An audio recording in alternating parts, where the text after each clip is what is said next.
Let's do our first hybrid proof. Remember, our theorem is that if this PRG with n+1 bit output is secure, meaning that the output of this, the n+1 bits here, is indistinguishable from n+1 random bits computationally, then we are going to prove that this n plus pn bit output PRG that we constructed here is secure. Our proof style, remember, always goes through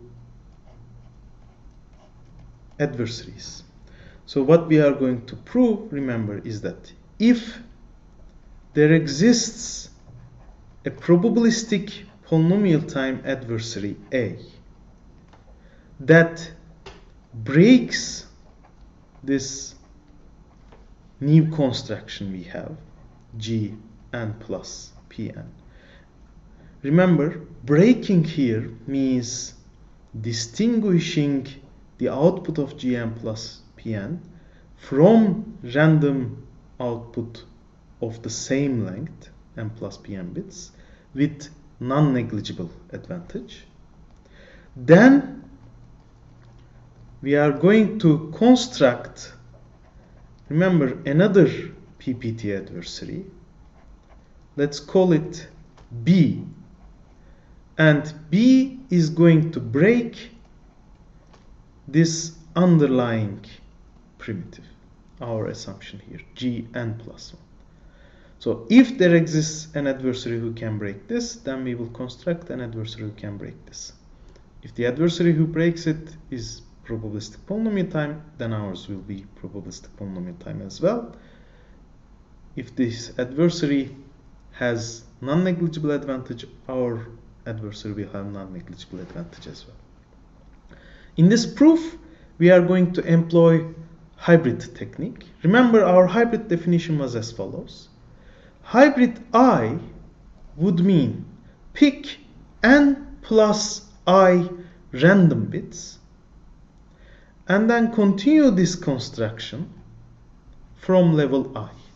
Okay? So start with n plus I random bits, continue this construction, and with n plus Pn bits. Let's define our adversaries. As usual, we are going to do it visually. So we will draw these two boxes. Inside, there will be the adversary A. Adversary A is playing the game for PRG n plus Pn. What's this game? Remember, the adversary is given the security parameter together with some value, let's say W, such that this W is output of Gn plus Pn or completely random of the same length, n plus Pn bits. At the end, this adversary is going to tell us whether this W is pseudo-random or random. That will be the adversary's output. This adversary B that we are going to construct is playing the game for Gn plus 1.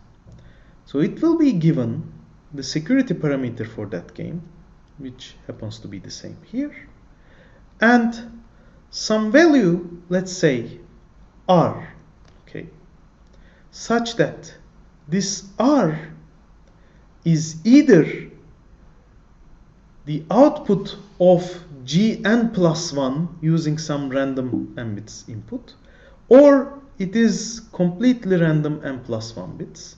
And our goal as B is to again say whether this R was pseudo-random or random. So B needs to construct these hybrids. For now, assume that we have a fixed value of I. So our goal is to construct either HI, okay, or HI plus 1. Remember, the only difference between hi and hi plus 1 was one more run of this gn plus 1. So our goal is to construct either one of these. Essentially, we will not know which one we constructed. But that's good, because the adversary will help us know which one we constructed. So we want to construct either hi or hi plus 1. Let's do that. What we are going to do, the hybrid says pick random I bits or I plus 1 bits input. So in every proof, remember, the outside adversary B is trying to tie its input to somehow the input of the inside adversary A. That's the main mechanism of every proof, every reduction proof that we are doing. So somehow my hybrid construction should include this R value.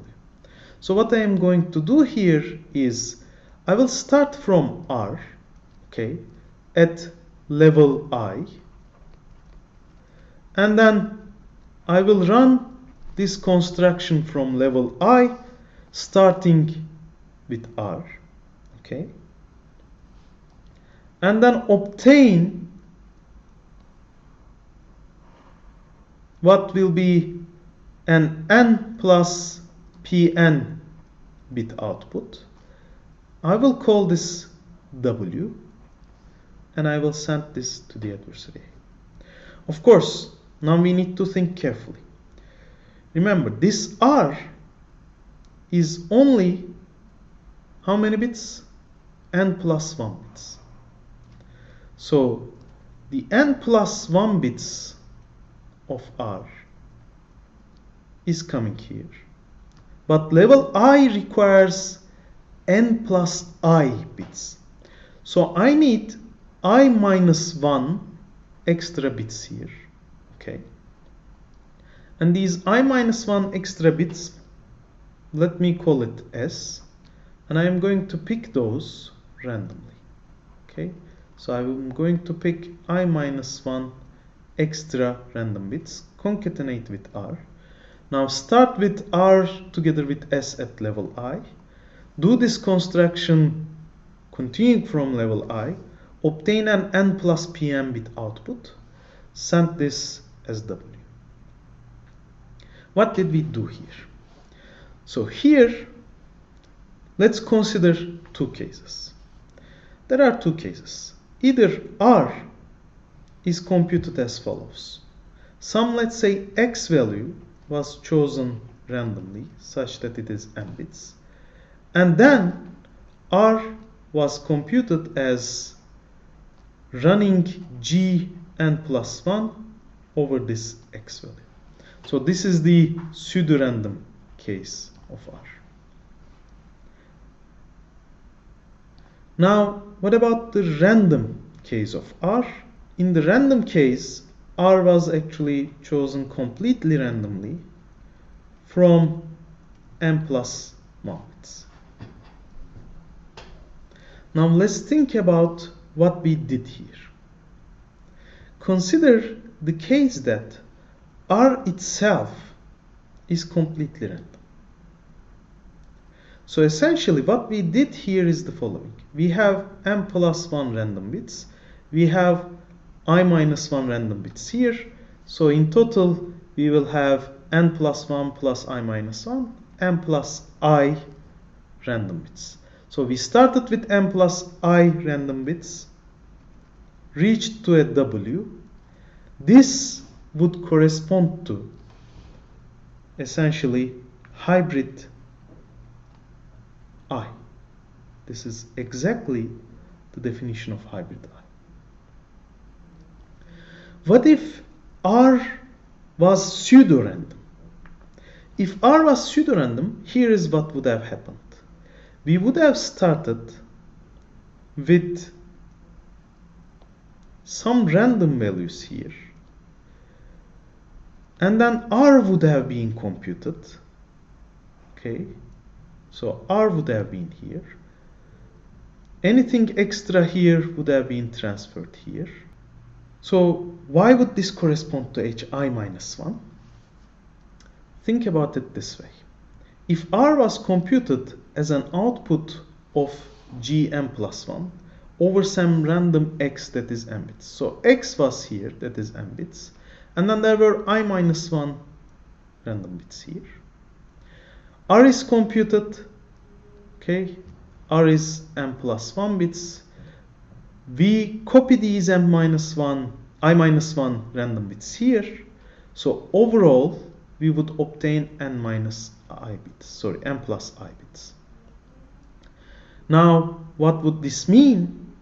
This would mean that we essentially started with n plus I minus 1 random bits. We ran through one level of this, obtained R pseudo-randomly, and then I minus 1 bits again, and continued, of course, until we obtain some W. So we started at level I minus 1 randomly, and then essentially continued running the construction from there. This is why this corresponds to hybrid I minus 1. So if R was random, this would have corresponded to hybrid I. If R was generated pseudo-randomly, this would have corresponded to hybrid I minus 1. So we sent this W to the adversary. The adversary tells us random or pseudo-random. Think about it this way. Which hybrid is more random? Essentially hybrid I, because hybrid I minus 1 involves one more run of this pseudo-random generator. Therefore, if we generated hybrid I, we expect the adversary to say random. And when does it happen? It happens if R itself was random. So if the adversary says random, we should say random. If instead R was pseudo-random, this means we have generated hybrid I minus 1, and we expect that the adversary should say pseudo-random in that case. So we should also say pseudo-random. Essentially, the last part is extremely easy. We just say whatever the adversary A says. Are we done? Almost. The only issue here is our adversary B needs I. It doesn't know I. We don't know I, so what we are going to do is we will pick I randomly. And I will be anything between 1 up to Pn. Okay? So I is some value between 1 and Pn.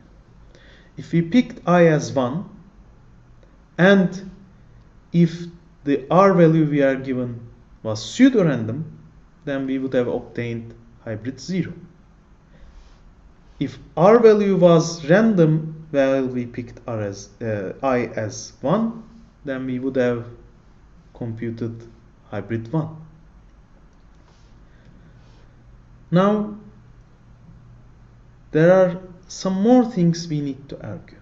So what's the underlying idea of the proof here? Remember, we have hybrid 0 and hybrid Pn that needs to be indistinguishable. So in between there are these other hybrids. Hybrid 1 here, hybrid 2 here, hybrid 3 here, some hybrid, let's say I here, hybrid I plus 1 here, etc. Consider this case. If the adversary has only negligible advantage in distinguishing these neighboring hybrids, so between each neighboring hybrid, the adversary has negligible advantage, let's say. Remember, we have Pn such neighbors. So the total distinguishing advantage between hybrid 0 and last hybrid Pn would be Pn times this negligible value. Now remember, Pn is polynomial. If each one of them are negligible, this whole thing would be a negligible value. On the other hand, distinguishing between hybrid 0 and hybrid Pn means this whole distinguishing advantage is essentially some non-negligible value. If this is non-negligible, what we need is the following. This sum is non-negligible. If all of these were negligible, the sum had to be negligible. Therefore, at least one of these neighbors here must be distinguished with non-negligible advantage. So if H0 and Hpn can be distinguished with non-negligible advantage, at least one of the neighboring hybrids must be distinguished with non-negligible advantage. At least one.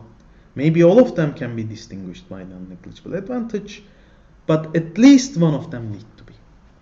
Therefore, consider that the distinguishing advantage of the adversary A is, let's say, some epsilon of n.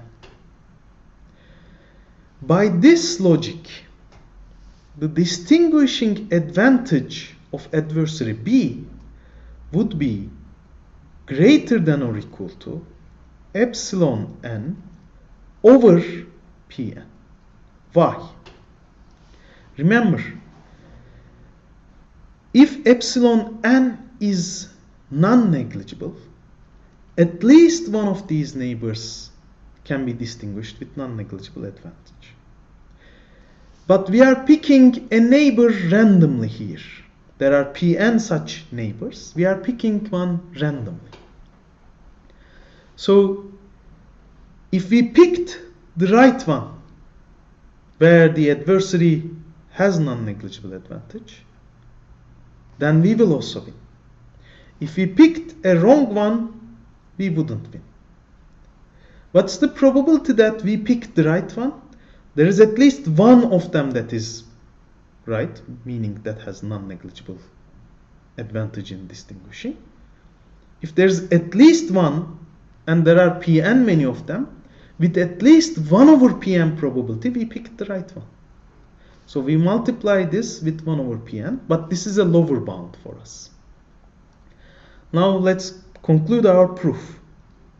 If epsilon n is non-negligible, non-negligible over polynomial would be non-negligible.